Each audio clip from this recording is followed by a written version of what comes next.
Get Rich Slow with John Wolf. Hey, recently on my channel, I was asked a question about how to become a real estate agent or what becoming a real estate agent looks like. And I'm probably the wrong person to ask that question because I am not and have never been a real estate agent. But the licensing and the process for being a real estate agent versus being a loan officer is in a lot of ways really similar. So I've seen a lot of it. So basically, as soon as you're 18 years old, I believe, now check the rules in your state, of course, you can take something like 20 to 40 credit hours, I think it is, of online classes you have to pay for, and you just work through the class over a week or two, and then you are eligible to take a test. Now, I don't really know how hard the real estate agent exam is, but I've taken the loan officer exam, and I was told, I believe something like 65% of people fail the loan officer exam, and I don't know what to tell you. I did the minimum required class, then I spent maybe 10 hours tops over a week studying for my test, and I got 95%. You only need to get 75% to win. I don't know what's going on with those other loan officers. Now, I am really good at taking tests. I know other people are really bad at taking tests, but when I hear that there are loan officers who failed the test 2 or 3 times, if they weren't just nervous wrecks and that was like a knowledge deficiency, I am really worried, but they're out there and there's a lot of them. Anyways, very similar to real estate agents. So anyways, you're probably gonna pay for the training on your own. You are going to pay to take the license test probably on your own.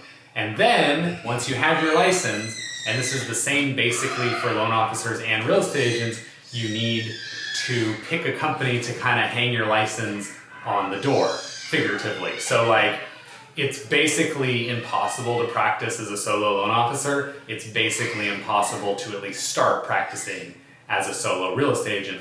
So you're gonna pick one of those companies. And your basic choices are, you're either gonna work with a company which is very training focused and they probably take a decent chunk of your check, or you're gonna work with a company that's very independent focused and you are gonna be expected to basically figure out your own way and they might take a smaller chunk of your check. And then there are companies, sort of like Redfin is one example, where they feed you all the leads. You're not a salesperson, you're more a transaction coordinator of a real estate agent. And I'm no judgment about any of those things, it's what you wanna do and what suits you. And you might wanna start with one of those and then transition to another, just depending on your personal comfort levels with your own ability, with the knowledge you have right now, and with what's going on in your life. Because I have 2 kids now. I have a almost 3-month-old and almost 19-month-old, and the decisions I would make as far as risk are very different now from what they were just 3 years ago.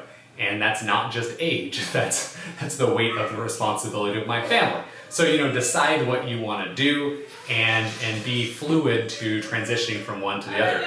Now, you might want to be one of those people who gets a real estate license and then just does a few transactions for themselves. That's totally cool too. I'm not a tax man, but my understanding is that the way you can do taxes if you have a real estate license for your Schedule E are very, very useful once you have 4 or more properties. But anyway, that's kind of past my knowledge base. But basically that's the same way you, by the way, start as a loan officer. So if you want to be a loan officer, at least today, your choices are, you might be able to get an online lender and work in a call center to pay for your license. You might be able to get a local credit union or bank to pay for your license. But really, I just had a friend do this and his total all-in cost class training test, I think was like $600 or $800. So that's not no money, but that's not a lot. And then you kind of have to pick where you want to work. And some of the better places to work are not hiring on a regular basis, or at least they won't hire you until you have your own client base to bring on, because there is a significant cost for a company to bring you on as a loan officer. And if you don't have a proven ability to bring in your own clients, they might not want you. Now again, with a loan officer, there's companies that have very different business models on the sales end. There are some companies like credit unions where it's generically called trapper sales, like you're a hunter in the Old West, but you don't hunt with a gun and go find something. You lay a trap, like a snare for a beaver or something, and then the prey comes to you. Is sort of the speech that they use in the sales parlance. And so you just sit at a credit union, you wait till somebody has a question about mortgage loans. That's a perfectly fine place to start. You could also start with a company like Quicken, and you'll just be sitting in a cubicle and the phone will ring and you'll answer and you talk to people.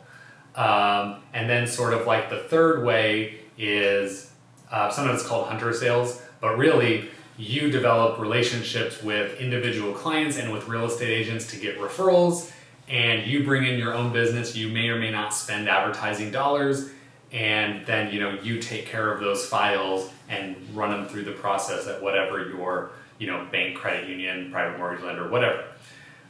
Anyways, I hope that answers your question. Hopefully I didn't succeed in just terrifying you or confusing you. In any case, like, share, and subscribe. I'm a loan officer in Oregon or Washington, so you want my help. I'd love to hear from you. Have an awesome day. Bye.